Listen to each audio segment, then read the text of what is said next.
Hi everybody, it's Jason from HorrorMovies.ca, and today we're playing Neverending Nightmares by Matt Gilgenbach from Infinite Tap Games.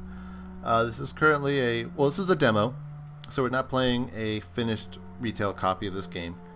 It's on Kickstarter right now. I believe it has 14 days left to go, and so they're still trying to raise funds for it and get it completely funded.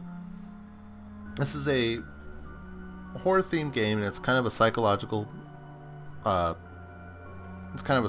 horror game that explores some of the mental health issues that some people are enduring, and it gets really into the unspoken aspects of what people go through when they have like these thoughts in their heads that they can't get rid of, and it gets pretty dark and dire in this game. So keep in mind this is a demo. It should run smoothly. I kind of tested it out a little bit and it seemed fine, but right here in this page they warn that there might be some rough details that we might run into. So it's very simple controls, just move and interact. It's not a game that's going to tax your ability to play. It's just an interactive game. It's like most horror games. Most horror games are boiled down to being interactive move controls. So as you can see, this is our main character, and the art style has this very inky drawn quality to it, based on the works of an artist named Edward Gorey, who is very into macabre kind of art, gothic kind of things, and it shows pretty well here, and it looks beautiful in my opinion. Character moves smoothly, the animation of the flames, it's very simple but highly detailed, and at the same time it's a weird dichotomy. One thing I want to point out that kind of bothers me is this image of Slender Man, and he kind of appears throughout the house, and I don't know, I just feel Slender Man's kind of tired. If it was just this one-off picture, that'd be great. Just kind of like a little funny little thing that they would include in here, a little nod to other horror games. But he's in a lot of pictures throughout the house, and I really hope he doesn't pop up at all, because that would be kind of a bummer in a way. Nothing wrong with Slender Man. I just think he's tired and been played out a bit. There's these other images, like this guy, I think in a cave or something. I'm not quite sure where that's from. I'm pretty sure it's symbolic of something.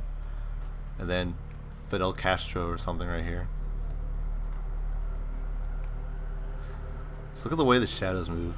It all looks very nice, very smooth and inky. It's really cool looking. Sound is great. You got this ominous tone just playing underneath everything, with the floors creaking, and you go in a place like this.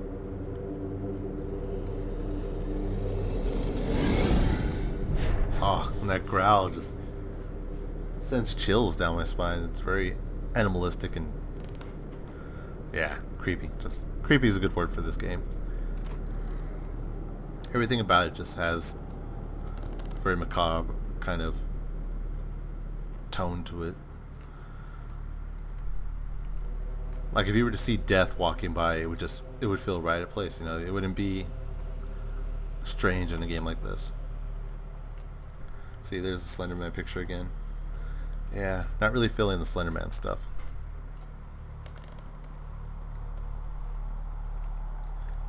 So this room's boarded up. We need to go find a tool to allow us to get in here. So it kind of has that like adventure game quality to it, where you gotta investigate, look for items, find items to use. This demo kind of gives you a sense of that.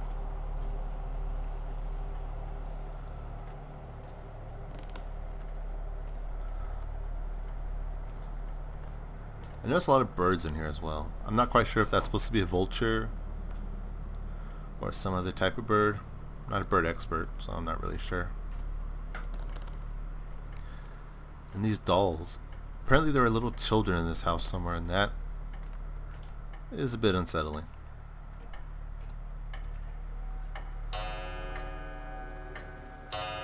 The world's creepiest grandfather clock. Look at that shit. What the fuck is up with that? Like, who buys that and thinks, yes, I need the executioner to cut off a man's head every time it turns an hour? That's,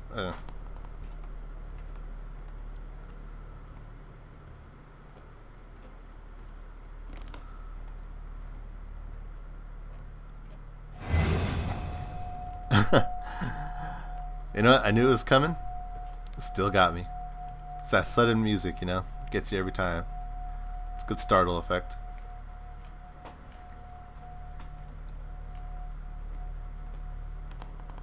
Now this game only has about 14 days left to be funded, and I believe it has about $30,000 out of 90. I think is what they need. 99,000. So it has quite a ways to go with not a whole lot of time, and it does look like a very promising horror game. Hopefully they get what they need, because it would be interesting to see this fully fleshed out and to see what they have intended for it.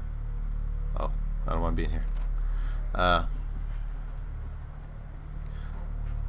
think they have a strong and solid idea for a horror game, and it's nice to see this simplified take. You know, a lot of horror games lately have been Slender Man spin-offs, or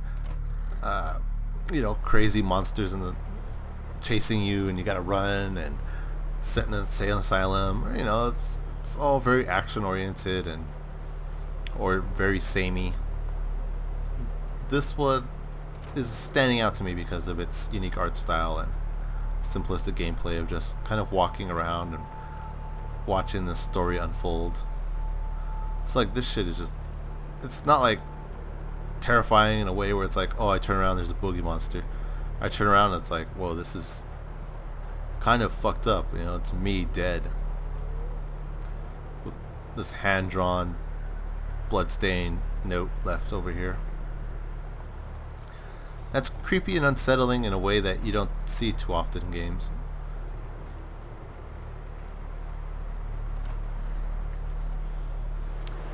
But of course, it's not all psychological. There's still shit like this, which is cool.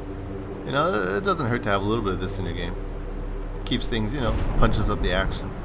And I really want to get away from her. She's coming up. Oh, she's getting closer. She's not going to catch me this time. There we go. Listen to that rain.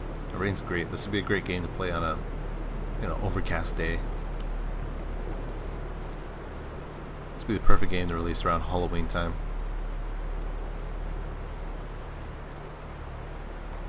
I've seen a lot of these notes lying around. I have a feeling that in the final game, you'll probably be able to read these notes or collect them and get a bit more story. That's my guess. I don't know. I don't know if that's actually going to be in the game. Just fuck.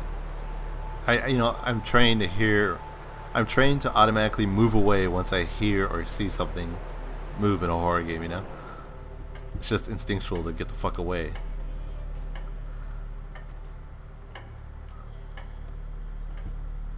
There's just creepy dolls. I should probably show you this room before we get past here, because it's a pretty great room. Like, you see this room and it just tells you so much about the game. See, I think it's right here.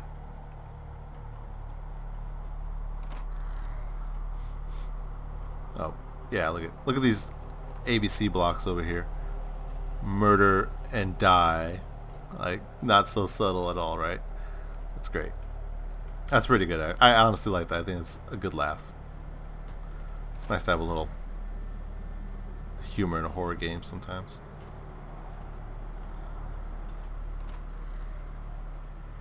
See, I look at this room. You got just these blank-eyed dolls strewn about, cracked faces.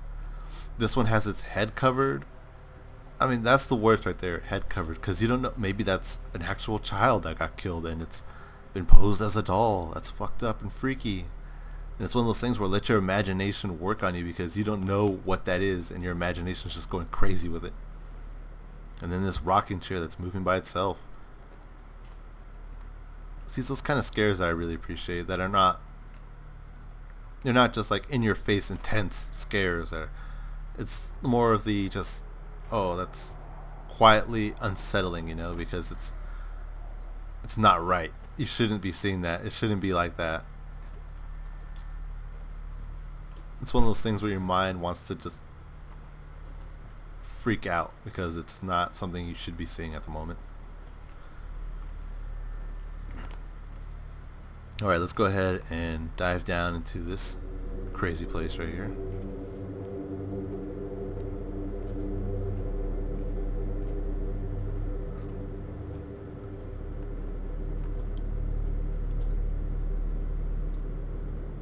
Alright, now I got this badass axe with blood all over it, and shit, we can't carry the candle. It'd be impossible to carry the candle with, you know, holding the axe. Oh! It's fine. We're fine. Don't worry. Got our axe still. We're all okay. Look at this axe though. I like how items that are interactive are very bold in color and they stand out. So there's no guessing that like, oh, is this something? No. Okay, is this something? No. Like you don't have to go around clicking on things to try to figure it out. While also making it artistically interesting, you know. It's not just a glowing item or an item with the arrow above it. It's a colored item. It's kind of neat looking. Makes it appealing in a way. Also gives the object a sense of weight because it seems just heavy because it stands out so drastically against the black and white background. And something with chains is chasing us. Let's try to walk a little bit faster, buddy. No? You just wanna crawl? Okay, that's cool. Yeah. I like his shifty-eyed look back every now and then. It's like you know something's there, but you're gonna refuse to run.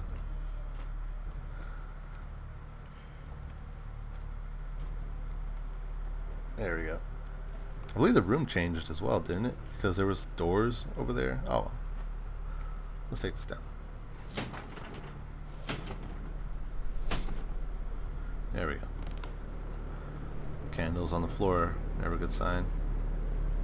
Person hanging, never a good sign either. Usually. Whoa.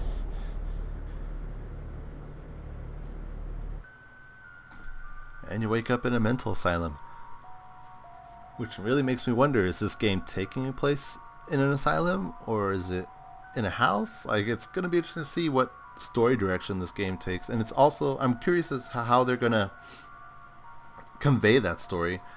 It's, you know, the demo didn't show any story items, but obviously, you know, demos don't usually give away too much of the story because they want to save that for you, you know, the actual game. They want you to play the game to learn the story.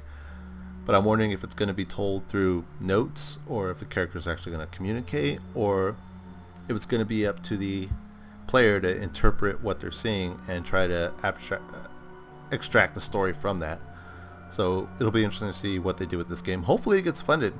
Like I said, they have about 14 days or so to get this thing together. And I know they're trying out for the Ouya competition, the Free the Games competition, you know, the one that's under a bunch of scrutiny right now and everyone's rallying against. But hopefully Matt Gilgenbach and his team will be able to utilize that to get their game funded and to, you know, get it out there. Maybe get some good out of that crazy situation surrounding the Ouya. So yeah, that's Neverending Nightmares. And I'll be sure to leave a link in the comment section area so you can go check out the game for yourself. You can download the game if you want. Check out their Kickstarter. Look at their options for backing, you know, just at least check it out. I think that's the best thing you can do. You don't have to pay anything. I think just looking at it will, you know, be enough.